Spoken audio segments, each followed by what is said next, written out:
Welcome today to Peter Hesse from Germany, Düsseldorf, Germany. In the year 2012, he was 75 years old.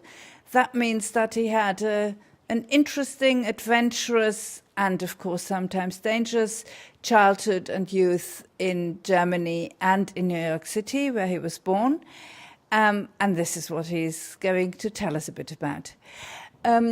Peter, how come you were born as a German? How come you were born in New York City?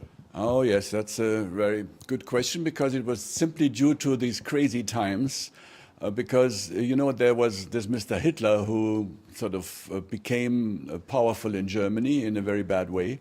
And his first big appearance in Germany was in 1932 in our hometown Düsseldorf, in our industry club.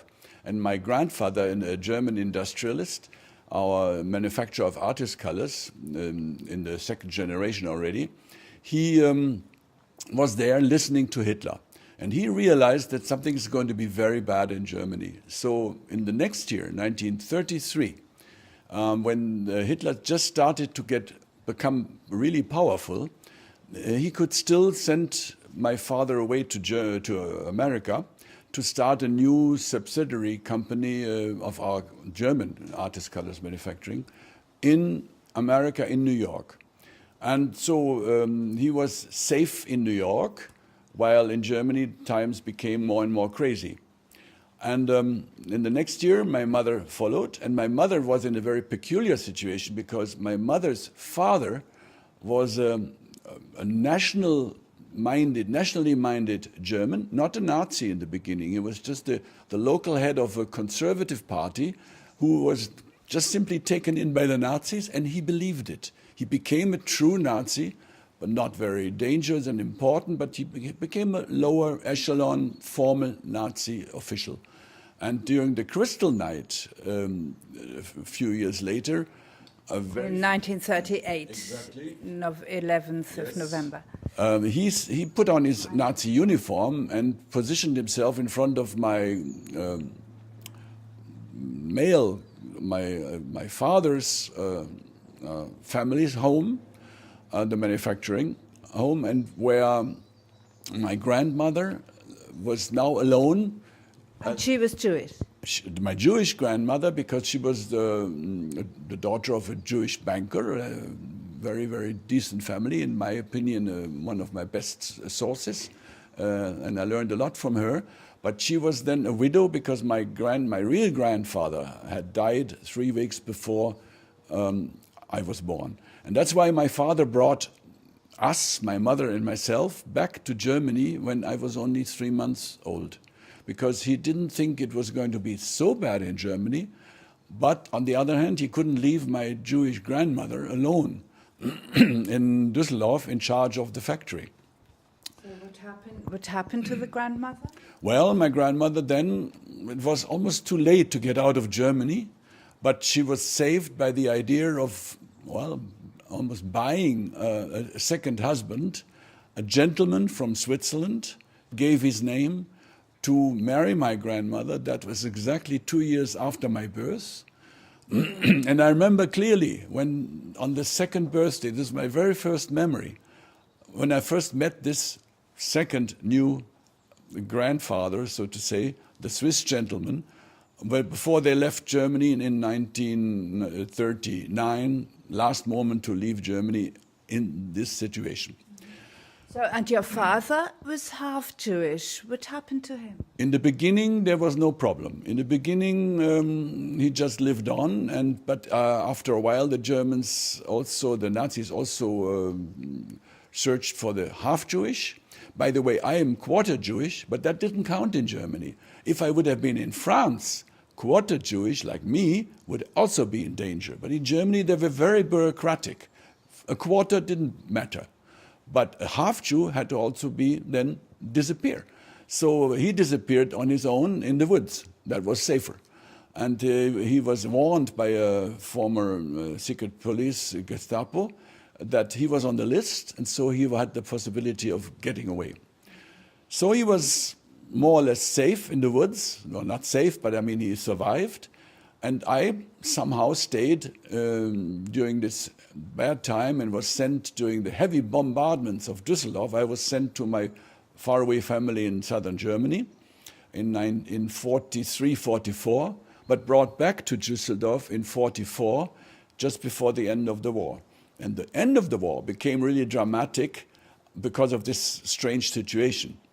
My father was hiding. My mother was still in a protected situation due to her Nazi father. And she managed to get us a new apartment near the Rhine, directly on the border of the Rhine, where on the 3rd of March 1945, the American troops had arrived on the other side of the Rhine, while Düsseldorf itself, the main side of Düsseldorf, was still German. So that remained about 6 or 7 weeks in that situation, and the American soldiers were, of course, shooting in our direction. And we were on the 4th floor of a house, and of course we couldn't go to the windows, and certainly not in the street. We had to disappear through the back. It was a very awkward situation, because then on the 17th of March 1945, the Düsseldorf citizens managed to, let the Americans come in without any fighting. And that was a story in itself. But then I witnessed the American tanks coming into Düsseldorf, and it was very exciting, of course, because just before, when this was still a German-occupied place, we were playing, before they were starting to shoot, I was playing on the lawn in front of our house, directly at the Rhine, and we saw airplanes fighting on top of each other because the front had come very closely. One plane fell in the water directly in front of me, and I thought it was most exciting. And then we did some very strange things. We means the boys, the kids who were playing there in the wartime, full wartime, and they were opening incendiary bombs. There were these stick bombs, I don't know how they're called in English, and they had phosphoric objects in there. And this was very dangerous. They cut these bombs open, but I didn't dare to do this myself, but it worked somehow. And none of them exploded? No, well, we're lucky. But then we kids had these phosphoric pieces. And we were, as I said, living on the first floor. I had a few of them. And it was most exciting to burn them in the evening and throw them in the back. And all of a sudden, it smelled potatoes. Because my thing had fallen into a potato case way down on the ground floor. And that was dramatic, because at the time there was nothing to eat. And of course, potatoes burning. Full of potatoes, really a treasure. Then it was really tough for me, but it was right to be tough with me. I don't know what's finished these games. But it was very dangerous what we did on the lawn, because my family had in the meantime separated themselves, divorced, and I was sort of kept alone and playing with the other kids. And due to my own personal strange situation between Nazi family and Jewish family on the other side, I still survived this way, but it became very obvious later that something was very, very wrong in our system, and I'm very sure that later in my life this has changed a lot. But I had to go through a hard time, because in the time when these things got also confused, it is not funny for a kid to be left alone and to be locked out of this own door because they were worried with two other things. What do you, when we talk about the bombarding of the city, where you brought in, or did the whole family and the mother with you go to the cellar every night? Or? Yes, of course. Well, during the key bombarding time, I was out in the countryside, but when I came back, there was still daily bombarding. Yes, indeed. And my mother had, for example, survived barely. My father was then hiding, as I said, but my mother had survived in our former cellar, because we had installed a second protecting door, and in the same street where we were living, most other houses, everybody was dead in their cellars too. So it was pretty dramatic. But when do you remember being fearful, or was that a time of so much fear around that one didn't feel the sort of individual fear of that very moment anymore? I was lonely and felt sad that my family was so in distressful situation. But fear, or not because of the war, it was so normal for us to see the war. People fighting on top of us, was exciting. And opening bombs and making fun with these incendiary things was fun, was game. Of course it was stupid, but it was a crazy time. But what was happening right after the occupation, first of all, the Americans came on the other side of the Rhine while Germany, Düsseldorf was still in German possession. And for some weeks they were shooting across the Rhine. And of course nobody could go in the street there where we were living. That was in itself quite exciting. But as soon as the Americans and later the English came and saved the city, so to say, and then my father managed immediately to get an American passport for me. And I still have this passport. Since you were born in New York City and therefore an American citizen? Yes, because due to the fact that I was an American, we got a care package. And the care package was in itself quite an amazing thing because first of all, my family lived with this care package, but then there was chewing tobacco in there. And nobody wanted chewing tobacco, but I used this chewing tobacco for my dear friends, the guardian of the sheep on the lawn. In front of the Rhine, there were still sheep during all the wartime and afterwards. And they had an old shepherd, and he liked chewing tobacco. And he became my second father. So I gave him the chewing tobacco out of our care packages. Oh, I did other stupid things. I stole cigarettes from my father and sold them to policemen down in the street for 5 D-mark. Oh, la la. This was a crazy time. But I mean, I was a kid left alone and had to somehow do things. And you were 8 when the war ended.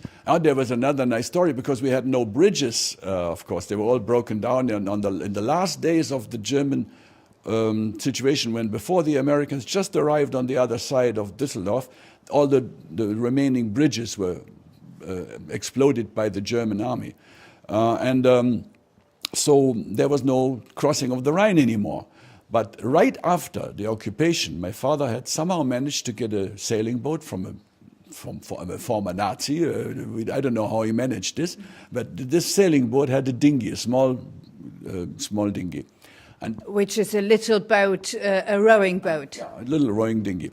But this was very close to where we lived. So I simply took the dinghy at 8